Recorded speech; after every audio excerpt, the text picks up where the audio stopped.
There are some letters that arrive years too late, and some doors that stay locked not because of what is inside, but because of what might happen if they were ever opened again. This is the story of one such door, hidden in the back room of a small bookshop, and the man who walked past it every single night for 15 years without once turning the key. His name was Aldous Wren, and on the night this story begins, the rain had not stopped falling since morning, drumming steadily against the windows of his little shop, as if it too were waiting for something to happen. Few people in town knew what that door held. Fewer still knew why he never opened it. But by the end of tonight, you will understand exactly why some silences last longer than they should, and what it finally takes to break them. The shop was called the Lantern and Leaf, and it sat at the end of a narrow cobbled street where the gas lamps burned low and gold against the wet stone. Inside, the air smelled of old paper and warm wax, and on a stack of ledgers near the window, curled into a perfect circle of orange fur, slept a cat named Marmalade, who had lived in that shop longer than most of the customers had lived in the town. Aldous moved slowly between the shelves that night, locking up as he always did, pulling the curtains, checking the latch on the door. He did not yet know that everything was about to change. He only knew that the rain felt heavier than usual, and that Marmalade had not moved from beside that locked drawer all evening. Before we go any further into Aldous's story, let's pause for just a moment. Before we dive deeper, let us know in the comments where you're watching from. We'd love to hear from you. And don't forget to hit that subscribe button so you never miss any of our upcoming videos. If this is your first time finding your way to the Murmured Garden, we're glad you're here. There's no need to rush anything tonight. Get comfortable, dim the lights if you're able to, and let the rain outside your own window blend with the rain in this story. What you're about to hear is slow and gentle, and built to carry you all the way to sleep. So there is nothing you need to do now but listen and let go. Our story begins on an ordinary evening in a town whose name has slipped quietly out of most records, the kind of place where everyone knows everyone, and yet somehow no one truly knew Aldous Wren at all.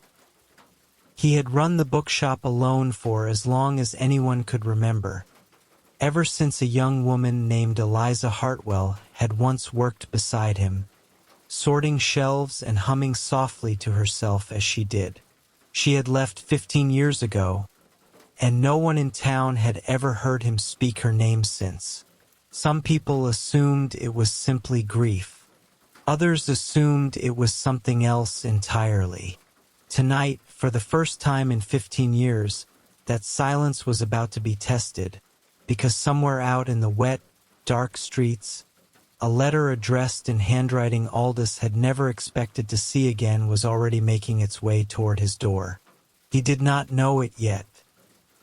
He simply finished his evening rounds the way he always did, lit one final lamp by the till, and reached down to scratch behind Marmalade's ears, the way he had done every night for years.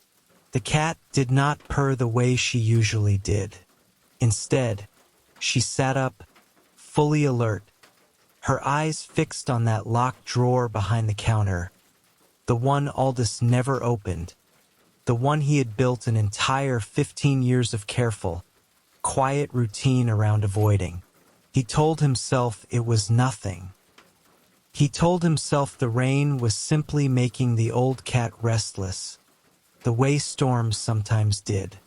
But some part of him, the part that still remembered the sound of Eliza's laughter in that very room, already knew that tonight would be different. Outside, the rain continued without pause, the way it had since morning, falling steadily over rooftops and chimneys, over the cobbled street, over the small stationer's shop next door where a kind woman named Mrs. Pemberton was just finishing her own evening's work. She, too, would have a part to play in what was coming, though neither she nor Aldous knew it yet. For now there was only the rain, the warm low light of the gas lamps, an old cat refusing to look away from a drawer that had not been opened in 15 years, and a man standing quietly in the middle of his own bookshop, sensing, for reasons he could not name, that something long buried was finally about to surface.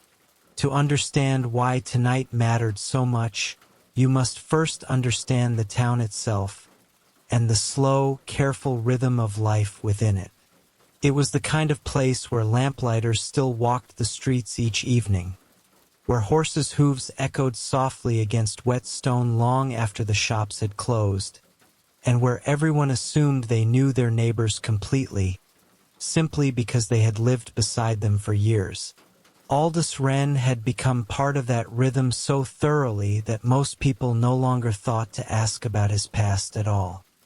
He was simply the quiet bookseller, the man who always had the right book for the right person, the man whose shop smelled faintly of rain and old paper no matter the season. Few ever wondered what he carried with him behind that calm, steady manner, or why his eyes sometimes lingered a moment too long on the door at closing time. There were questions in this town that had gone unasked for so many years that they had nearly been forgotten altogether.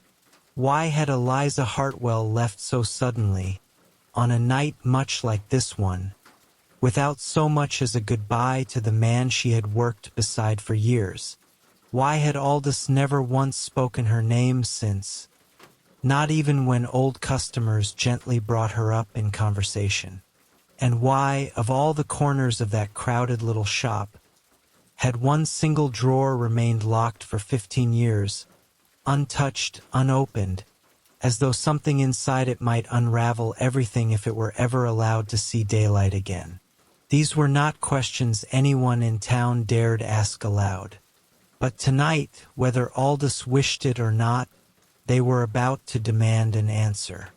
The fog had begun to settle low over the cobblestones by the time Mrs. Pemberton finished locking her own shop next door, the kind of fog that softened every gas lamp into a faint golden halo and made the whole street feel as though it belonged to some earlier, gentler century. She paused for a moment outside Aldous's window, watching him move quietly between the shelves inside, and felt, without quite knowing why, a small flicker of concern. He had seemed distracted all week, she thought, distant in a way she could not quite place. She told herself it was simply the weather. Rain had a way of making everyone a little melancholy, a little more inclined to sit with old memories longer than they meant to. Inside the shop, Aldous moved past the locked drawer once more, the way he did every night, his hand brushing close to its worn brass handle without ever quite touching it. Marmalade watched him from her perch on the ledgers, her tail flicking slowly, her eyes following his every movement with an attentiveness she rarely showed. He told himself, as he always did, that there was nothing left behind that door worth disturbing. Whatever had been placed there 15 years ago had stayed there long enough to lose its power over him, or so he believed. But some nights, when the rain fell just this way, steady and unbroken against the glass, he found himself thinking of her voice again, soft and familiar, asking him questions he had never quite known how to answer. It is worth pausing here, just for a moment, to imagine the shop as it must have looked from outside on a night like this. Warm light spilling gently through fogged glass. Shelves rising from floor to ceiling, packed with leather spines worn soft by decades of careful hands. A single cat curled near the window, watching the street the way she always did. And somewhere behind the counter, a man standing very still, caught between the comfort of routine and the quiet, persistent pull of a memory he had spent 15 years trying not to disturb. To anyone passing by in the rain, it would have looked like nothing more than an ordinary bookshop closing for the night. They would have had no way of knowing that inside, something long settled was beginning very gently to stir. What none of them could yet know, not Aldous, not Mrs. Pemberton, not even Marmalade curled so attentively by that drawer, was that somewhere across town, a letter had already been placed into the evening post, addressed in handwriting that belonged unmistakably to Eliza Hartwell. It would not arrive tonight.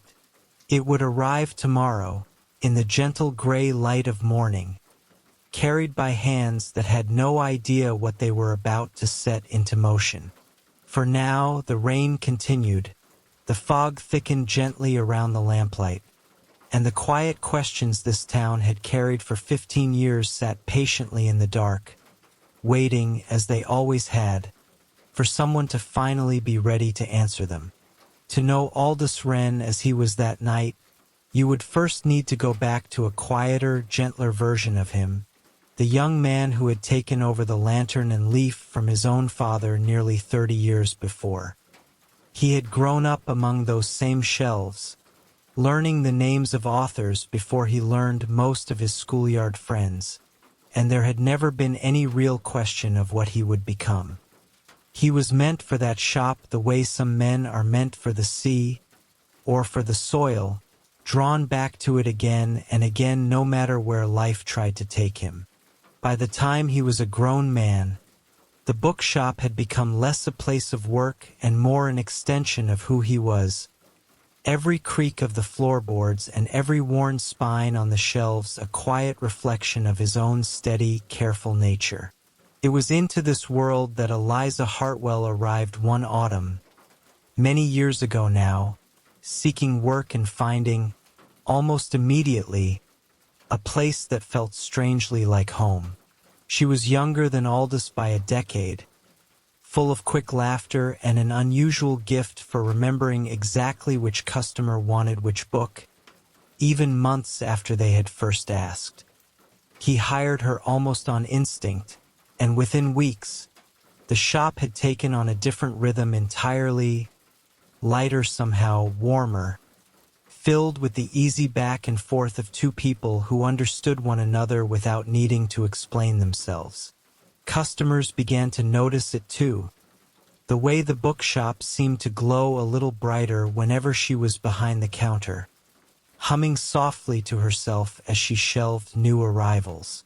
Their friendship grew slowly, the way the best ones often do, built from small shared rituals rather than any single dramatic moment. She would arrive each morning just as he was unlocking the door, and together they would light the lamps in companionable silence before the first customers arrived. In the evenings, long after the shop had closed, they would sometimes sit by the fire with tea, discussing whatever novel had most recently caught their attention, debating endings, arguing gently over characters as though they were old friends rather than ink on a page. It was, by every account anyone in town could later give, an entirely ordinary friendship between two people who simply enjoyed one another's company. And yet, somewhere beneath that ordinary surface, something had quietly begun to shift, slow and unspoken, the kind of change neither of them dared name aloud. It was during this same period that Marmalade first wandered into the shop, a thin, half-grown kitten who had slipped in through a gap in the back door one rainy evening, much like this one, and simply refused to leave again. Eliza had been the one to feed her first, setting down a small saucer of milk behind the counter without telling Aldous, certain he would object. He never did. Within a season, the cat had become as much a fixture of the shop as the shelves themselves, claiming the front window as her permanent perch and greeting customers with the same quiet authority Aldous brought to recommending a book. It was Eliza who gave her the name Marmalade, laughing as she said it suited the cat's color far better than anything more dignified ever could. There were small moments in those years that anyone watching closely might have recognized as something more than friendship. A glance held a beat too long across a crowded aisle. A hesitation before either of them said good night. Once, during a particularly fierce autumn storm, when the rain had trapped them both inside long after closing, Eliza had quietly admitted that she could not imagine working anywhere else, that the shop had come to feel less like employment and more like belonging. Aldous had said nothing in response, only nodded, though something in his expression that night suggested he had wanted to say a great deal more. Neither of them ever spoke of that evening again, though both, in their own private ways, seemed to carry it with them afterward. It was around this same time that the drawer first came into the story, though its significance would not become clear until much later.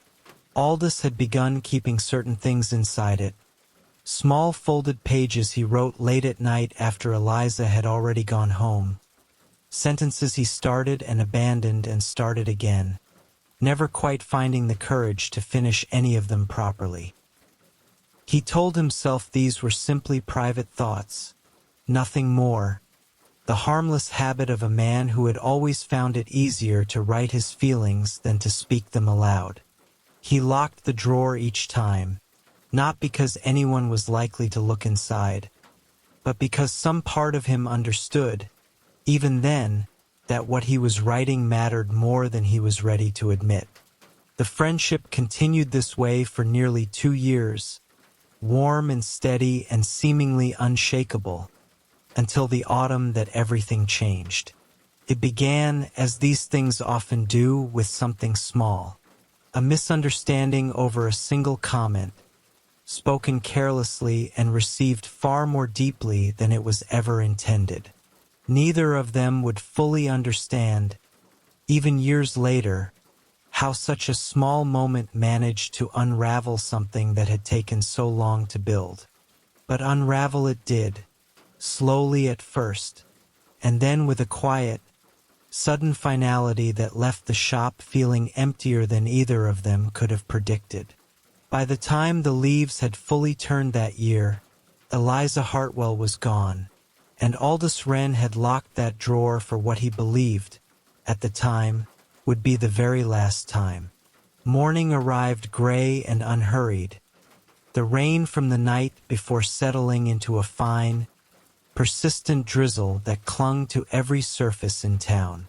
Aldous opened the shop at his usual hour, moving through his routine with the same quiet precision he always had, though something in him still felt unsettled from the night before, a vague unease he could not quite name. Marmalade had slept fitfully, waking twice in the night to sit again beside that locked drawer, and even now, in the pale light of morning, she remained close to it, watching the front door with an attentiveness that struck Aldous as unusual. He told himself, as he poured his morning tea, that cats were simply mysterious creatures, prone to odd moods no person could fully explain. He had no way of knowing that her instincts, this time, were entirely correct. The morning post arrived a little after 9, delivered as it always was by a young boy who worked the route through that part of town, dropping a small bundle of letters through the slot beside the door before hurrying on to his next stop. Aldous gathered them without much thought, sorting quickly through bills and the occasional order from a regular customer, the way he did every single morning. It was the 4th envelope in the stack that stopped him entirely, his hand going still the moment he recognized the handwriting on its front, careful and looping in a way he had not seen in 15 years. For a long moment he simply stood there, holding it, the rest of the post forgotten in his other hand, the shop suddenly feeling very quiet around him. He did not open it. Not then. He set it carefully on the counter beside the till, as though placing it too quickly anywhere else might somehow undo the fact that it had arrived at all. Marmalade rose from her place by the drawer and crossed the room slowly, settling herself directly beside the envelope, looking up at him with an expression he could not quite interpret. He picked up his tea, found it had gone cold, and set it back down without drinking it.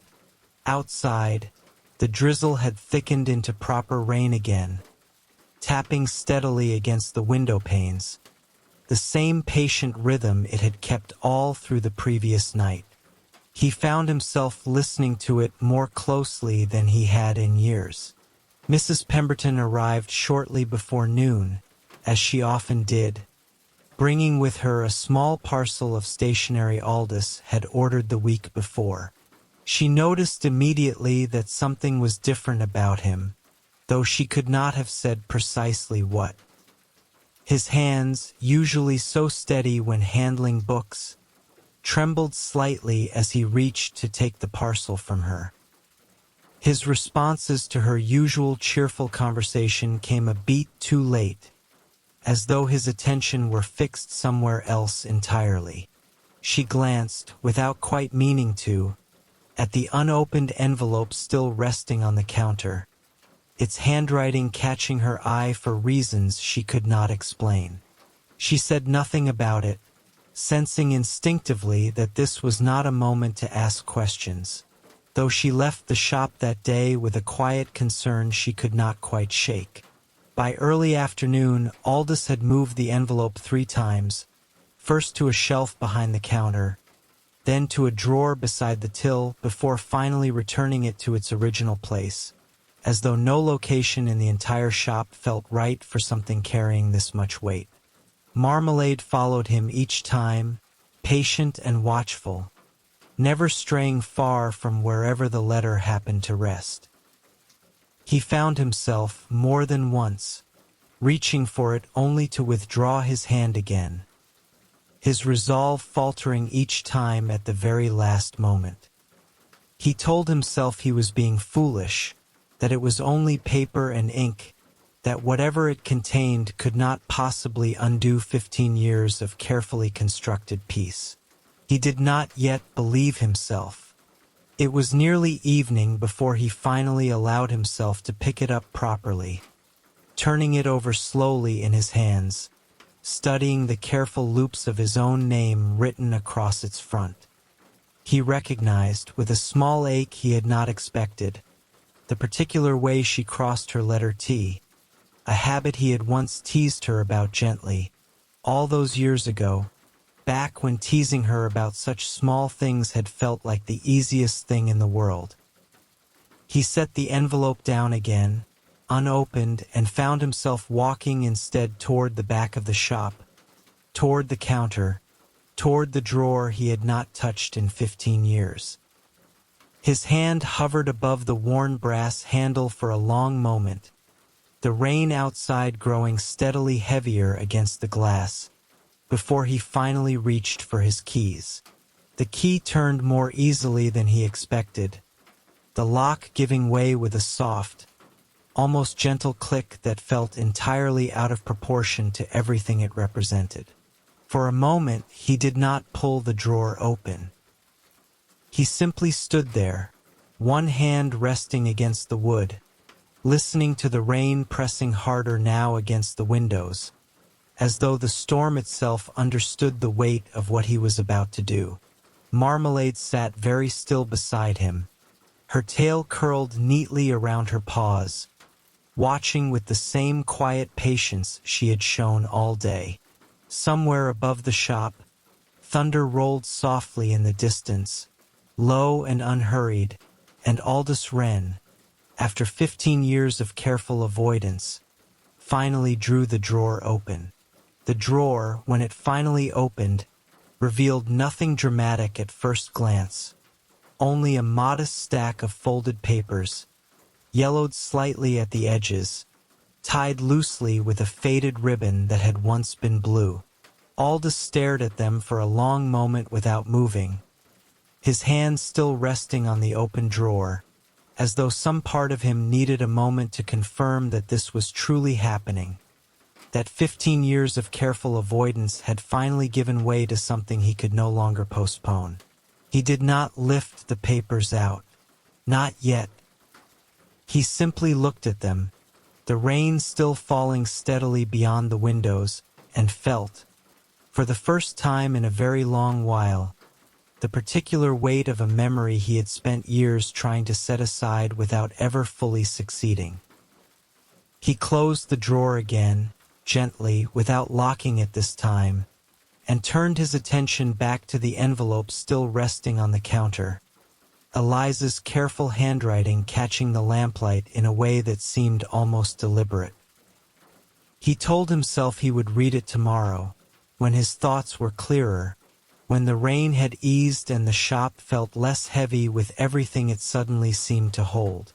Marmalade, however, did not move from her place beside the drawer, settling instead into a watchful stillness that suggested she, at least, understood that nothing about tonight would wait quietly until tomorrow. Aldous busied himself with closing the shop properly. Though his movements felt distracted, his attention pulled again and again toward the counter behind him. Word, as it often does in small towns, had already begun to travel by the following morning, though no one could quite trace where it had started.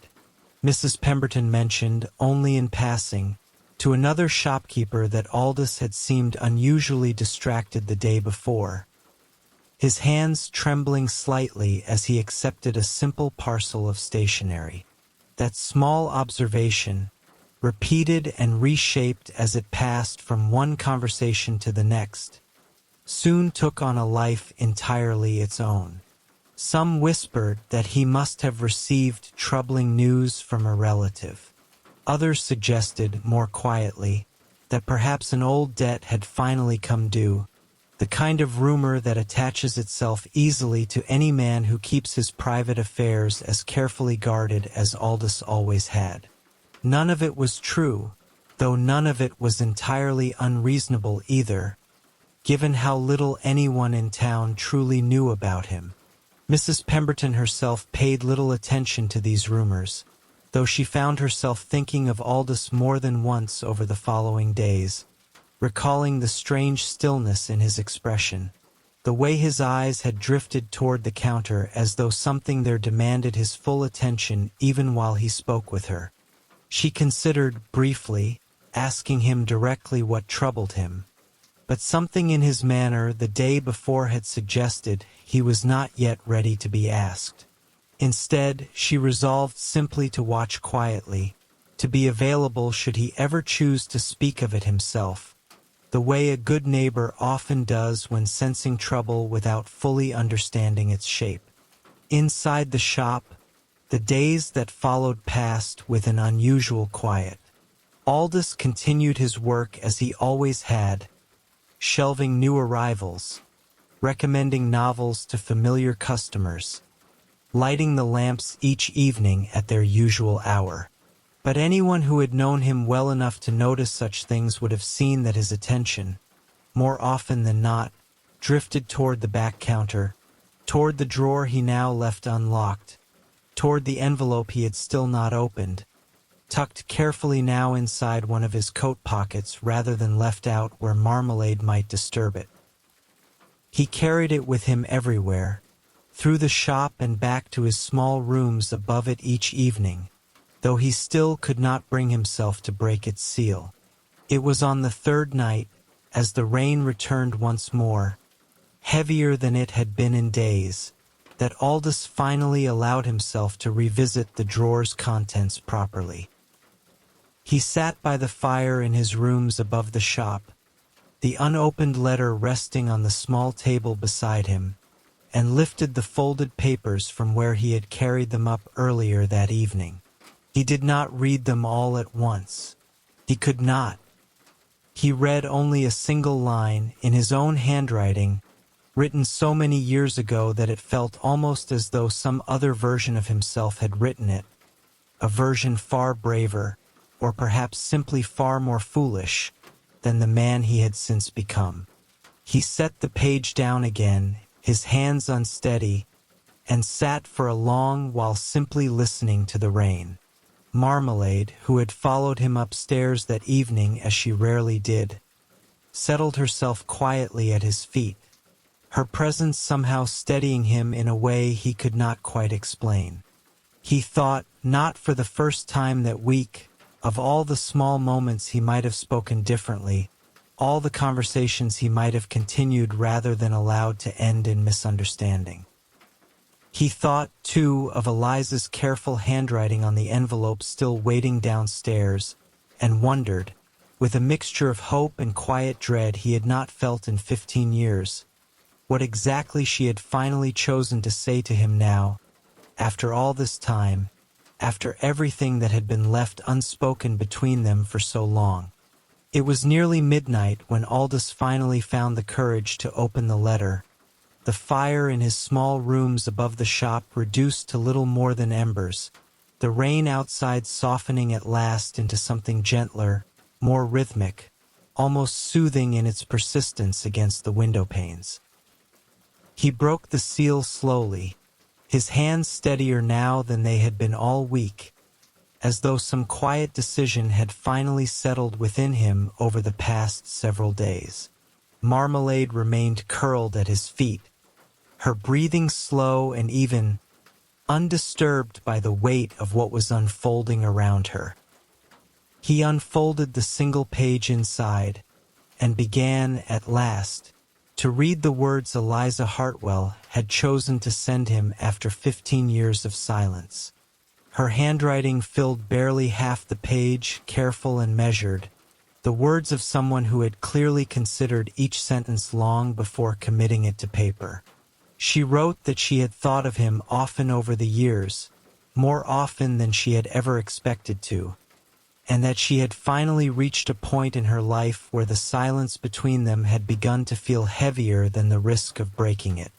She did not write with anger, though Aldous had half expected some trace of it, some lingering resentment for whatever misunderstanding had driven her away all those years ago.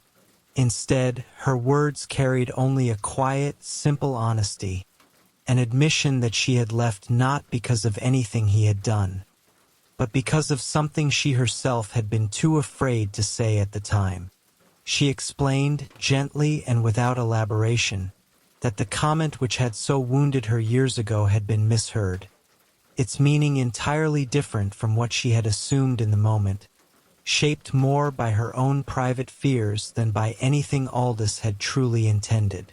She had spent years afterward wondering whether she had misjudged him entirely, whether her hurt that autumn had been born more from her own unspoken feelings than from any real slight on his part. She wrote that she did not expect forgiveness, nor did she ask for anything in return, only that she wanted him to know, after everything, that her years away had not erased what their friendship had once meant to her, and that she had never quite managed to set it aside the way she had hoped she might. Aldous read the letter twice more before setting it down on the small table beside him, his eyes resting for a long moment on the fire's last fading embers. He thought of the unfinished pages still resting downstairs in that drawer, his own clumsy, abandoned attempts at saying precisely what she had just managed to say so plainly, after all these years, in barely half a page. He felt no anger toward her, only a quiet ache, gentle rather than sharp, the particular sorrow of recognizing how easily two people could lose each other simply by each assuming silence was safer than honesty. He sat with that feeling for a long while, listening to the rain, allowing himself, for the first time in 15 years, to fully feel the loss he had spent so long trying not to acknowledge.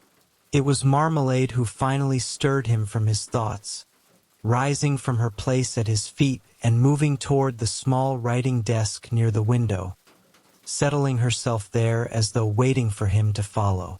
Aldous watched her for a moment, then rose slowly, crossing the room to sit before the desk himself, drawing out a fresh sheet of paper from its drawer.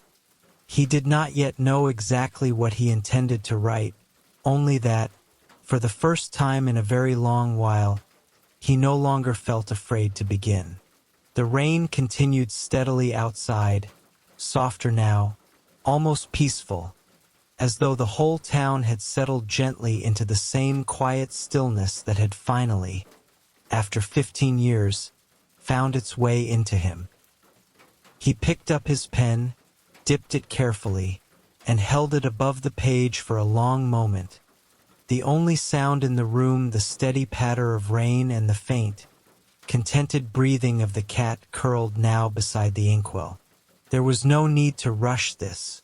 He understood that now, perhaps more clearly than he had understood anything in 15 years. Whatever he chose to write tonight did not need to undo everything that had been lost, only to finally, gently, begin the long, patient work of repair. And so, with the fire nearly out and the rain falling softly over the rooftops of the sleeping town below, Aldous Wren began, at last, to write his reply. The pen moved slowly across the page that night, pausing often, each sentence considered with the same careful attention Aldous had once given to recommending the right book to the right person.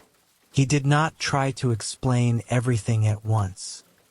He wrote, instead of small things first, the particular quiet of the shop in early morning before any customers arrived, the way Marmalade still claimed her place in the window each day, the way certain shelves still held the faint impression of having been arranged by someone other than himself. He wrote that he had read her letter more than once, and that he understood now, far too late perhaps, but understood nonetheless, how easily two careful people could lose each other simply by each believing silence was the safer choice. He continued writing well past midnight, the fire reduced now to a faint, steady glow, the rain outside softening further still into something almost like a lullaby against the rooftops. He found, as he wrote, that the words came more easily than he had expected, as though 15 years of unspoken thoughts had simply been waiting patiently for permission to finally arrange themselves into sentences. He did not attempt to undo the past, nor did he ask her to return, understanding instinctively that such requests belonged to a different kind of letter entirely. He wrote only that her words had meant a great deal to him, that the shop had never quite felt the same without her quiet presence in it, and that he hoped, gently, this might be the beginning of something neither of them needed to rush. By the time he finally set down his pen, the fire had burned down to little more than embers, casting a faint orange glow across the small room. Marmalade had curled herself into a tight circle beside the inkwell, entirely at peace, her steady breathing the only sound besides the rain.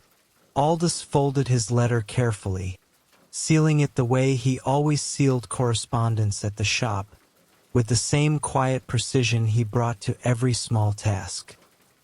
He set it on the desk to post in the morning, then sat for a while longer simply watching the fire's last light flicker against the walls, feeling, for the first time in many years, a stillness that did not come from avoidance, but from something closer to peace.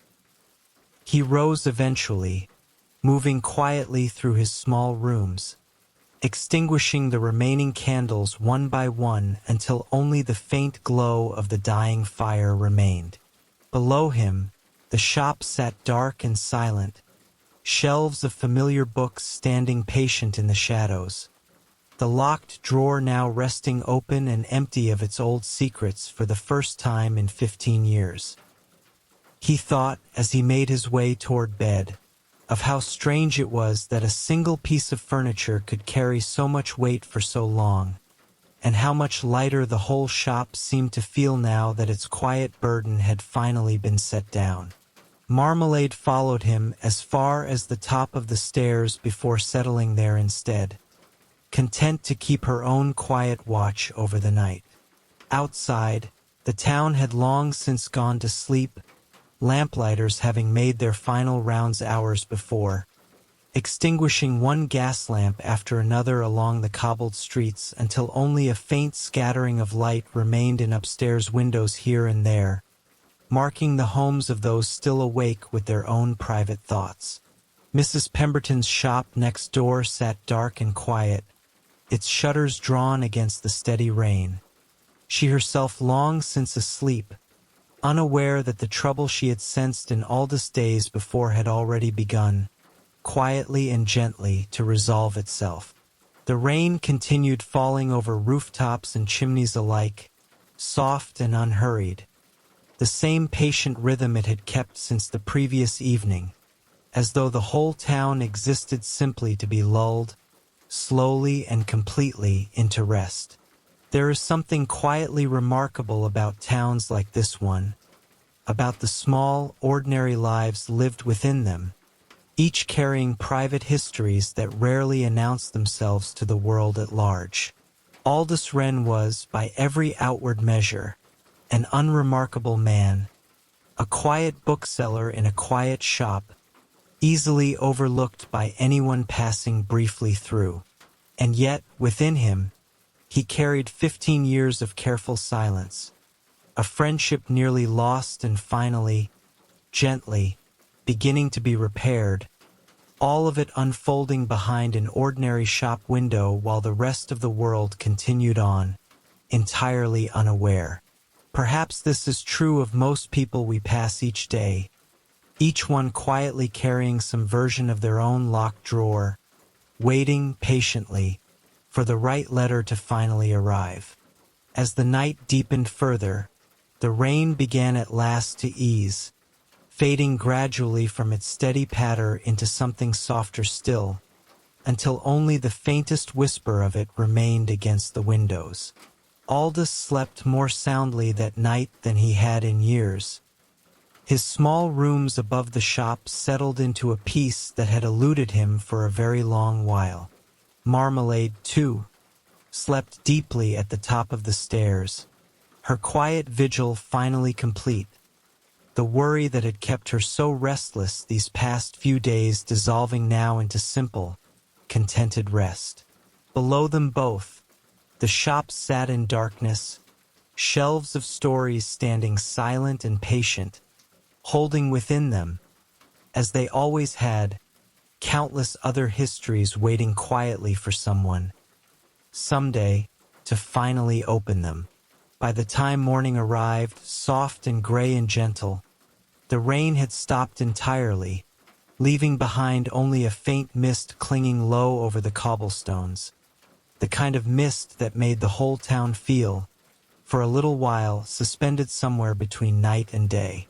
Aldous woke slowly, his first thought, as it had not been in many mornings before, entirely peaceful.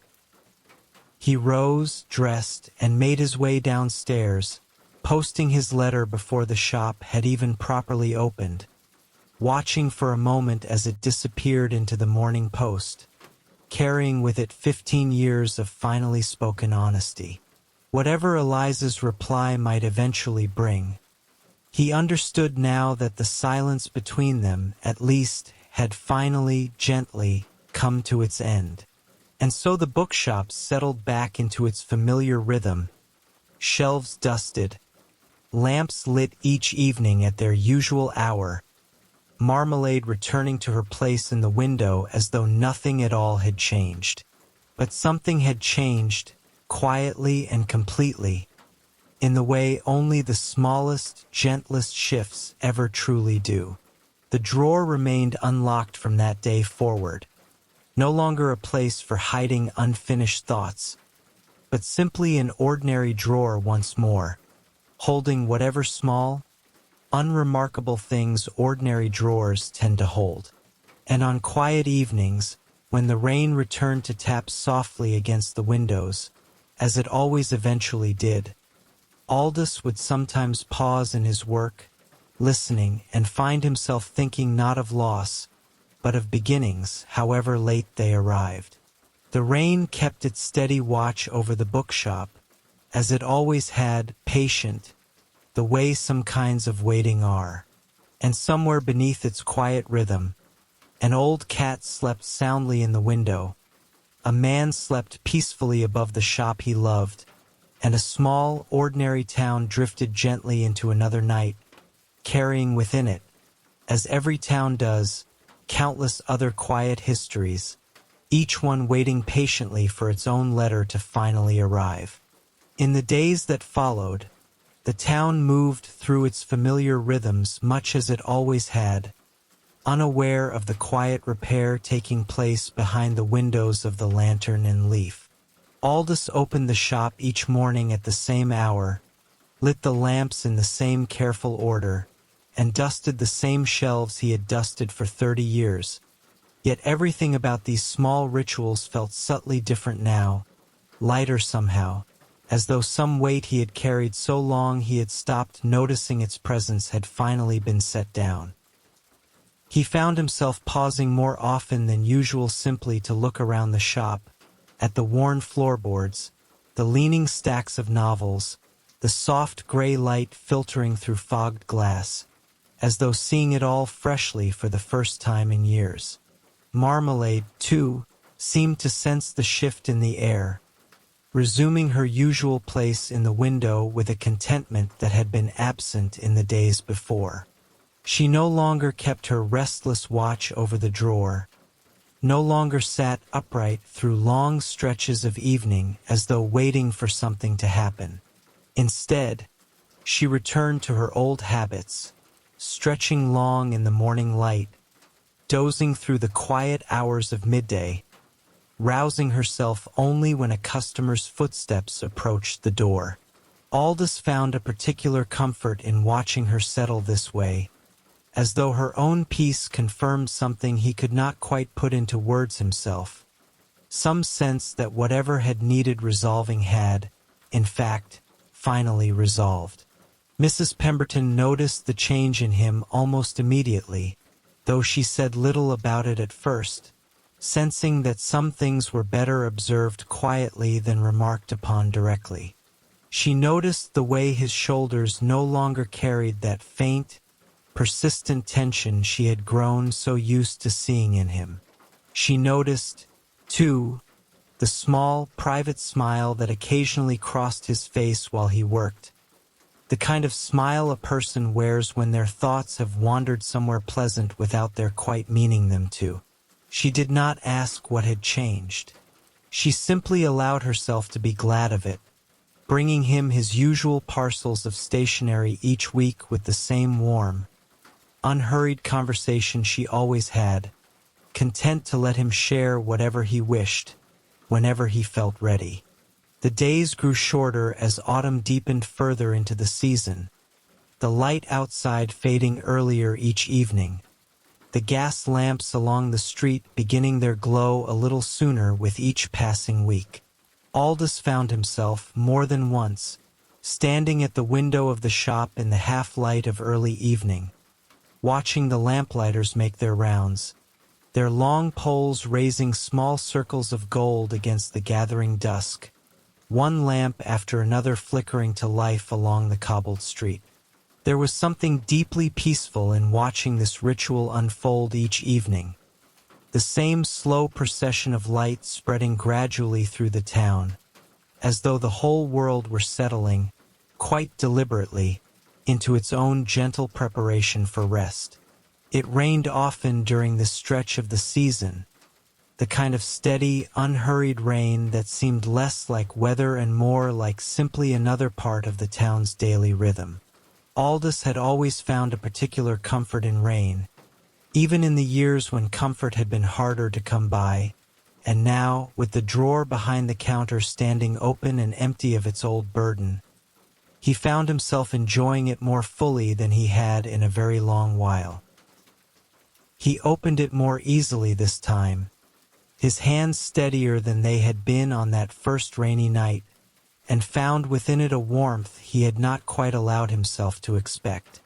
Eliza wrote simply, and with evident relief, that his letter had meant more to her than she had words to properly express. that she had read it more than once by lamplight, the way he himself had once read hers. She wrote of small things now, gently and without urgency, asking after the shop, after Marmalade, after the particular creak in the third floorboard from the door that she still remembered clearly even after all these years. She made no demands of him, asked for nothing beyond what he was already offering, content simply to let the correspondence continue at whatever quiet pace felt right to them both. Aldous read her letter several times that afternoon, the rain outside falling in that same steady, patient rhythm it always seemed to keep, and felt, for the first time in many years, an entirely uncomplicated happiness settle over him. He did not rush to reply. He understood now, more fully than he ever had before, that some things were better allowed to unfold slowly, the way a long novel reveals itself gradually over many quiet evenings rather than all at once. He set her letter carefully in the drawer that had once held only his own unfinished thoughts, beginning, without quite realizing it, a new collection entirely, one built not on avoidance but on the slow, steady accumulation of honest words finally being exchanged. The weeks that followed settled into their own gentle rhythm, letters passing back and forth between Aldous and Eliza with a frequency that grew, almost without either of them noticing, more regular as the season deepened. He found himself looking forward to the morning post in a way he had not in years, a small private anticipation he kept mostly to himself, though Mrs. Pemberton, watching closely as she always did, could not help but notice the particular lightness that had settled over him in recent weeks. She said nothing directly, only smiled a little more warmly than usual whenever she handed him his post, content to let him discover, in his own time, whatever new chapter seemed quietly to be unfolding in his life. Marmalade, meanwhile, resumed her old place in the shop's daily rhythms entirely, dozing through long gray afternoons, rousing herself for the occasional customer, claiming her favorite spot beside the window each evening as the lamps were lit one by one along the street outside. She seemed, if anything, more settled than she had been in years, as though some long unspoken tension within the shop itself had finally eased, allowing her, too, to rest more fully than she had during all those quiet years the drawer had remained locked. Aldous often found himself watching her in these calm moments, grateful, in a way he could not entirely articulate, for the quiet loyalty she had shown throughout everything, her steady presence a comfort through even the most uncertain days. As the season shifted further still, the first true chill of approaching winter beginning to creep into the evenings, the shop took on the particular warmth it always did at this time of year, fires lit earlier each afternoon, the smell of wood smoke mingling with old paper and warm wax in a way that felt, to anyone stepping in from the cold street outside, like stepping into another world entirely. Aldous found himself, more often now, lingering by the fire after closing, a fresh sheet of paper before him, composing his replies slowly and with evident care, no longer hurried by old fears, no longer hesitant in the way he once had been. Marmalade would curl beside him during these quiet hours, content simply to share his company while he wrote. It is worth pausing here, for a little while, simply to imagine the shop as it existed during these slow winter evenings, warm light spilling from its windows into the gathering dark outside, smoke curling gently from its chimney into a sky thick with the promise of snow.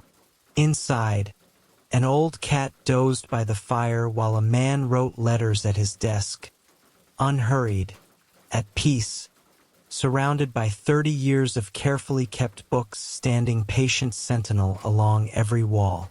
Outside, the rain that had defined so much of this story continued its quiet, persistent rhythm, sometimes softening into something closer to mist, sometimes returning briefly to its old steady patter, but always present in some form, the town's constant companion through every season.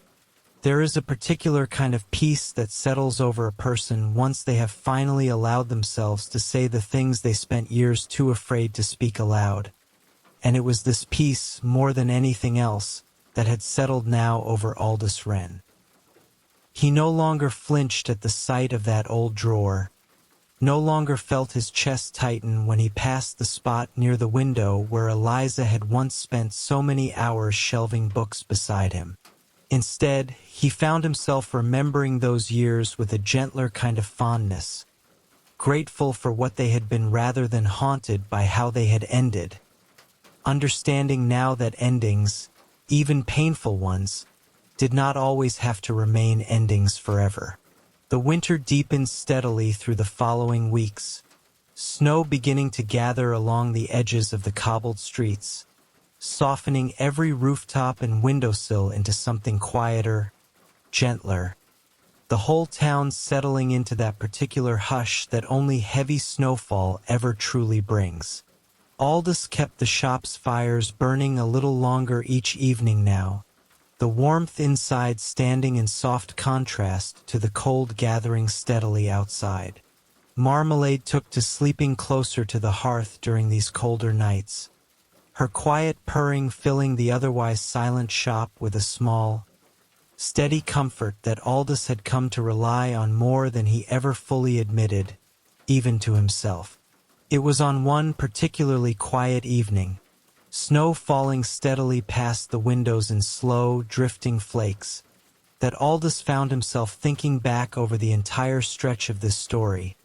From that first rainy night the letter had arrived to this calm, settled moment so many weeks later. He thought of the 15 years he had spent avoiding a single drawer, the small daily rituals he had built so carefully around that avoidance without ever fully realizing how much energy they required. He thought, too, of how simply, in the end, the whole matter had finally resolved itself, not through any grand gesture, but through the slow, patient exchange of honest words, given time enough to finally find their way to where they had always belonged. The shop, as the night deepened further, took on the particular stillness that only late winter evenings ever seemed to bring, snow muffling whatever sounds might otherwise have drifted in from the street outside, the fire reduced now to a low, steady glow that cast long shadows across familiar shelves. Aldous moved slowly through his closing routine, checking the latch on the door, drawing the curtains against the cold, pausing as he always did to scratch gently behind Marmalade's ears before making his way upstairs. The cat followed him partway, as she often did now, settling herself at the top of the stairs to keep her own quiet watch over the sleeping shop below, no longer burdened by old uncertainty, simply content. Above the shop, in his small rooms warmed by their own modest fire, Aldous prepared for sleep with the same unhurried calm that had settled over him these past months. His thoughts drifting easily now between the ordinary details of the coming day and the quiet pleasure of knowing another letter from Eliza would likely arrive before the week was through. He no longer felt the particular ache that had once accompanied thoughts of her, replaced instead by something steadier, warmer, the comfortable anticipation of a friendship slowly rebuilding itself one careful letter at a time. Outside, the snow continued its slow, silent descent over the rooftops of the town, softening every edge, hushing every sound, wrapping the whole world in a stillness that felt, somehow, entirely deserved. The snow continued through the night and into the following days, settling thick and undisturbed over rooftops and windowsills, transforming the narrow cobbled street outside the Lantern and Leaf into something quieter and gentler than it had been in months. Aldous woke each morning now to a particular hush that only deep winter ever brings, the muffled sound of distant footsteps in fresh snow, the soft scrape of shovels clearing doorsteps along the street, the occasional creak of a cart moving slowly past on its rounds. He found a particular comfort in this hush, a sense that the whole world had agreed, for a little while, to move more slowly, more carefully, the way he himself had finally learned to do over these past several months. He opened the shop a little later than usual on these coldest mornings, taking time first to build up the fire properly, to warm a pot of tea, to allow Marmalade her unhurried stretch and yawn before either of them faced the chill of the front room. The cat had taken, during these winter weeks, to claiming the warmest spot nearest the hearth, curling herself into a tight circle of orange fur that seemed, against the gray winter light, almost like a small flame of her own. Aldous often found himself smiling at the sight of her there, grateful for her steady presence through every season this story had carried them both through, comforted by how little she herself ever seemed to change, regardless of what unfolded around her. The letters from Eliza continued to arrive with a steady, comforting regularity now, sometimes twice in a single week, each one a little longer than the last, as though the careful caution that had marked their earliest exchanges had finally begun to soften into something easier, more natural. She wrote of her own daily life now, small details Aldous found himself treasuring more than he might have expected. The particular shop where she had found work in the years since leaving, the modest rooms she rented above a quiet bakery, the friends she had made and the small rituals she had built for herself in his absence. He read each letter slowly, often more than once, allowing himself to picture her life as she described it, grateful simply to be invited back into it, even from such a distance. He replied with equal care, describing his own days in similar detail, the particular customers who had become regulars over the years, the new shipments of books that arrived each month, the small repairs the old shop always seemed to need as winter deepened around it. He found, increasingly, that he no longer needed to search carefully for the right words the way he once had. They came to him now with an ease he had nearly forgotten was possible, the simple, uncomplicated pleasure of writing to someone who wanted, quite genuinely, to hear whatever he had to say. Marmalade would often settle nearby during these evening letters, content simply to share the quiet hours with him by the fire. Mrs. Pemberton, watching all of this unfold from her own shop next door, found herself increasingly pleased by the steady transformation she observed in her old friend. He greeted her each morning now with an ease that had been entirely absent in years past, his conversation lighter, his attention more fully present. She never asked directly about the letters that had clearly become such a regular part of his life, sensing that some things revealed themselves naturally, in their own time, without ever needing to be pressed. She simply continued bringing him his usual parcels each week, content to watch quietly as whatever had been so carefully repaired between Aldous and his old friend continued to settle more firmly into place with each passing month. The town itself moved through its own winter rhythms around them, oblivious for the most part to the quiet personal history unfolding behind the windows of the little bookshop at the end of the street. Children built small, lopsided snowmen along the edges of the square. Shopkeepers swept their doorsteps each morning, exchanging brief, cheerful greetings before hurrying back inside from the cold. The gas lamps glowed earlier each evening now, their warm light reflecting softly against fresh snow, casting the whole street in a gentle amber hue that made even the coldest nights feel, somehow, inviting rather than harsh. It was, in its own quiet way, exactly the kind of town where stories like this one were allowed to unfold slowly, without urgency, exactly as they needed to. On one particularly still evening, the snow falling thick and silent past the windows, Aldous found himself sitting longer than usual by the fire after closing the shop, a fresh letter from Eliza resting unopened on the small table beside him, saved deliberately for this quiet hour when he could give it his full attention. Marmalade dozed nearby, her steady breathing the only sound besides the soft crackle of the fire and the occasional creak of old timber settling against the cold outside. He allowed himself, for a few long moments, simply to sit in the stillness before opening it, savoring the particular anticipation that had become, over these recent months, one of the quiet pleasures of his week.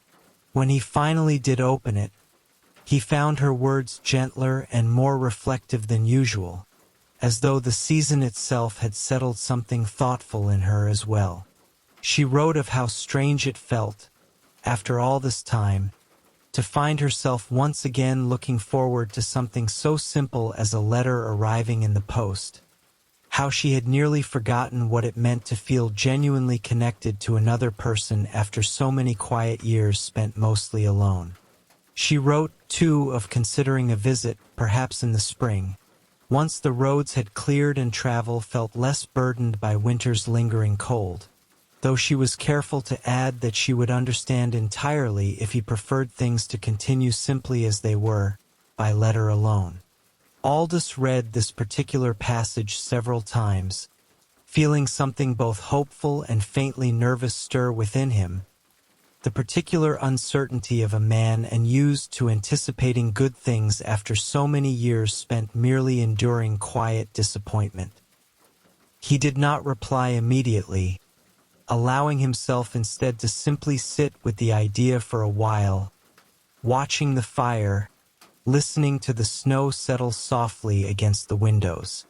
Marmalade stirred slightly beside him, as though sensing his shifted mood, and he found himself reaching down absently to stroke her fur, grateful, as he so often was these days, for her steady, undemanding presence through even the smallest emotional turns of his quiet life. He wrote back the following morning, his reply warmer and more direct than perhaps any letter he had sent her yet, telling her plainly that he would welcome a visit whenever she felt ready, that the shop, and indeed he himself, had never quite felt complete without her presence in it. He sealed the letter and carried it to the post himself that day, walking slowly through streets still thick with snow, nodding to familiar faces along the way, feeling, with each step, a particular lightness he had not allowed himself to feel in many years.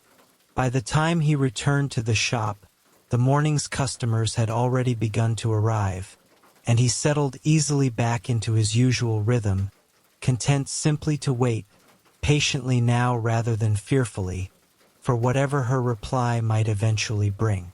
The weeks that followed carried the particular quality that deep winter always seems to bring to a town like this one, days shortening to their shortest point before beginning, almost imperceptibly, to lengthen again, snow falling and melting and falling once more in slow, repeating cycles.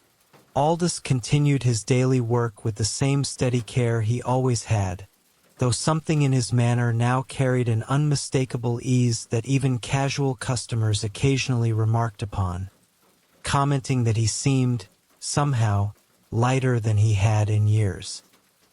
He accepted these observations with quiet good humor, offering no real explanation, content simply to let his private happiness remain exactly that, his own, carried gently beneath the ordinary surface of each unremarkable day. Marmalade, through all of this, continued her own quiet existence within the shop, claiming her favorite spots according to the season, greeting customers with the same dignified indifference she always had, settling each evening beside Aldous as he wrote his letters by the fire.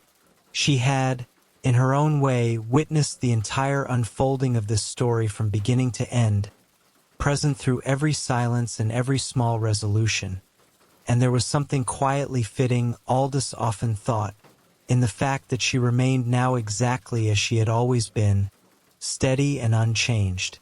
A small constant thread running through every chapter of this long, slow history. As winter began at last to loosen its grip on the town, the snow thinning gradually along the rooftops, the first faint suggestion of spring beginning to stir somewhere beneath the still cold air, Aldous found himself thinking often of the visit Eliza had mentioned, wondering what it might feel like to see her again after so many years, to hear her voice in person rather than simply imagine it through the careful loops of her handwriting. He did not allow himself to dwell too anxiously on the question, having learned over these recent months the particular value of patience, of allowing things to unfold in their own proper time rather than rushing toward whatever came next. For now there was simply the shop, warm and steady through the lingering cold, shelves of familiar books standing patient along every wall, an old cat dozing contentedly by the fire, and a man who had finally, after 15 long years, learned how to sit quietly with hope rather than fear it. The rain would return again soon enough, as it always did in this part of the world, washing away the last of winter's snow, making way for whatever gentler season followed. And somewhere beneath its familiar rhythm, the story of the old bookseller and his cat would continue quietly onward, unremarkable to anyone passing by outside, yet rich in its own small way with everything that truly mattered. Spring arrived gradually that year, the way it always seemed to in this part of the world, not with any single dramatic thaw but with a slow accumulation of small signs that the worst of the cold had finally passed. The snow along the rooftops thinned first, retreating to thin gray patches that lingered only in the shadowed corners of the street. Then came the mornings when Aldous no longer needed to break a thin crust of ice from the shop's front step before opening the door.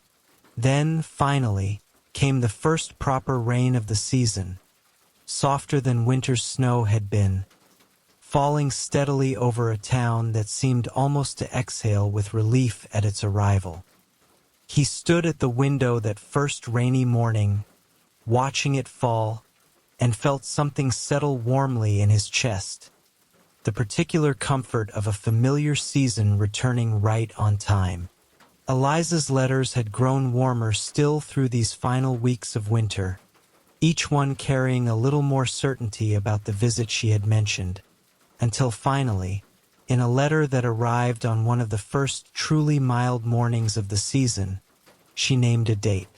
She would arrive by the afternoon coach in a fortnight's time, she wrote, if that suited him, and she hoped, quite plainly now, that it would. Aldous read the letter standing at the counter, Marmalade winding once around his ankles before settling at his feet, and felt a particular nervousness rise in him that he had not felt in many years, the specific anticipation of seeing, after all this time, a face he had only carried in memory. He spent the following 2 weeks in a state of quiet, careful preparation, though there was little, in truth, that needed preparing. He found himself dusting shelves that were already clean, rearranging displays that had no real need of rearranging, simply to give his restless hands something to do.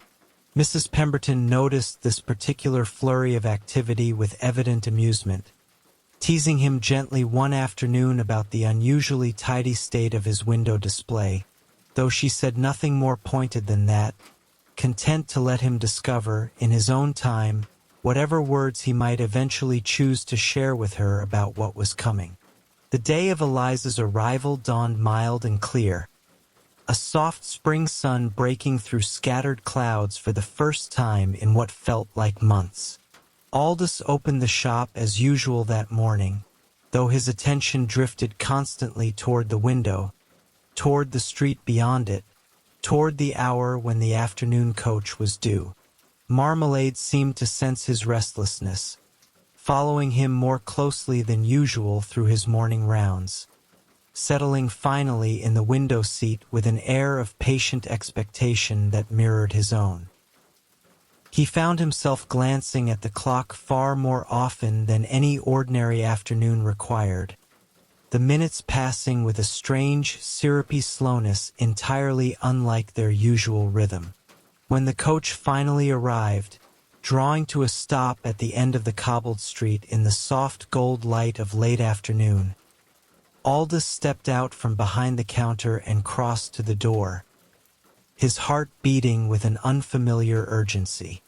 He watched as the passengers descended one by one, and then, finally, there she was, exactly as he remembered her, and yet entirely changed by the years between, older now, certainly, but carrying the same warm, familiar quality in her bearing that had once filled the whole shop with light.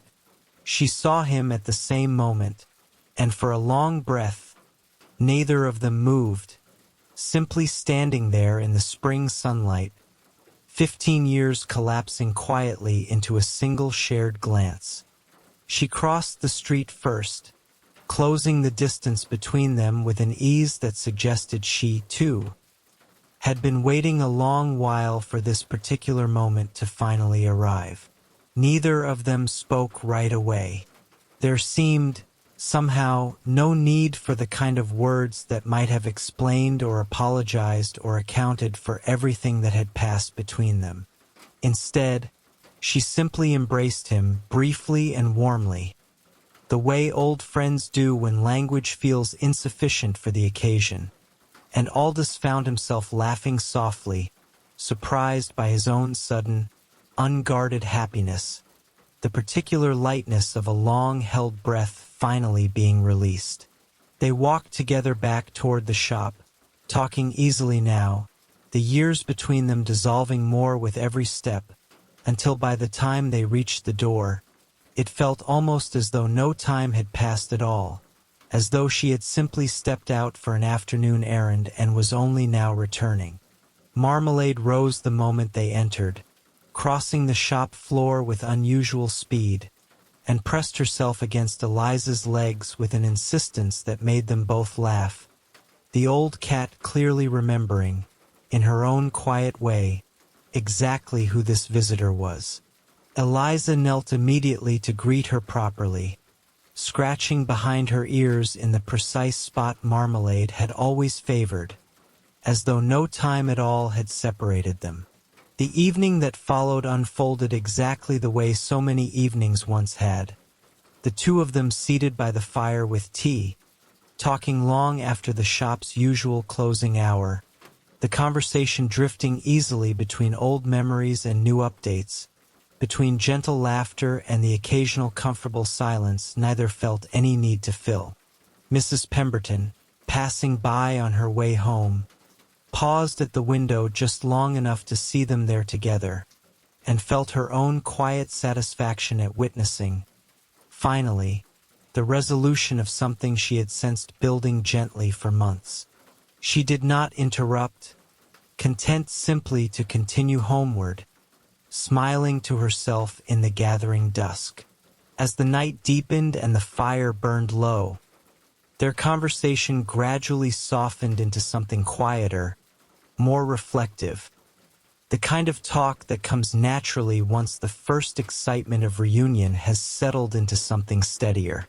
Eliza spoke of how strange and yet entirely right it felt to be back in this room, surrounded by the same familiar shelves, the same warm light, the same patient cat now dozing contentedly between them. Aldous spoke, haltingly at first and then more freely, of the 15 years he had spent avoiding this very room's quietest corner, of the drawer that had finally, after so long, been allowed to stand open. She listened without judgment, understanding, perhaps better than anyone else could, exactly what such a silence had cost him. Outside, the rain that had been threatening all evening finally began to fall, soft and steady against the windows, the same familiar rhythm that had accompanied so much of this story from its very beginning. Neither of them moved to close the curtains right away, content instead to let the sound drift gently into the room, mingling with the low crackle of the fire and the quiet murmur of their continued conversation. Marmalade stirred once, resettled herself more comfortably between them, and returned to her dozing, entirely undisturbed by the rain or the conversation, both perfectly at home in the simple fact that the people she cared for were, at last, together again beneath the same roof. It grew late before either of them noticed, the fire reduced to embers, the rain falling steadily and peacefully beyond the glass. Eliza rose eventually to return to the modest room she had taken for her stay nearby, though she paused at the door, glancing back once at the shop, at Aldous, at the old cat still curled contentedly by the dying fire, and said simply that it felt good to be home, even if only for a visit. Aldous walked her part way to the door, the rain falling softly just beyond it, and told her, with a quiet certainty he had not felt able to offer in 15 years, that this shop and he himself would always have a place waiting for her, however far away she chose to live or however long she chose to stay. After she had gone, he stood for a long while in the doorway, watching the rain fall over the cobbled street, listening to her footsteps fade gently into the wet evening. He closed the door at last and turned back toward the warm, familiar quiet of the shop, toward Marmalade still dozing by the fire, toward the shelves of books that had witnessed every chapter of this long, slow story from its very beginning. He moved through his closing routine with the same careful precision he always had, though everything about the evening felt different now, lighter, fuller, complete in a way it had not been in 15 long years. He climbed the stairs slowly that night, Marmalade following a little behind him as she so often did now, and settled into bed with the rain still falling softly outside his window, steady and patient, exactly as it always had been. He thought, as sleep began to claim him, of how strange and wonderful it was that a single locked drawer, opened at last after 15 years, could lead to an evening such as this one, a reunion neither rushed nor forced, simply allowed, finally, to unfold in its own proper time. He thought of Eliza's laughter returning so easily to the shop after so long an absence, of Marmalade's unwavering loyalty through every silent year between, and felt, as he drifted finally towards sleep, an entirely uncomplicated gratitude for the slow, patient way some stories find their way back to where they always belonged. The rain continued through the night, soft and unhurried, falling over rooftops and chimneys, over the narrow cobbled street, over the small bookshop at its end where an old cat slept curled by a dying fire and a man slept peacefully above her. His 15 years of careful silence finally, completely resolved. And somewhere beneath that steady, familiar rhythm, the whole town drifted gently into another quiet night, carrying within it, as it always had, countless other small histories, each one waiting patiently, in its own time, for whatever letter or visitor or quiet act of courage might finally set it gently to rest.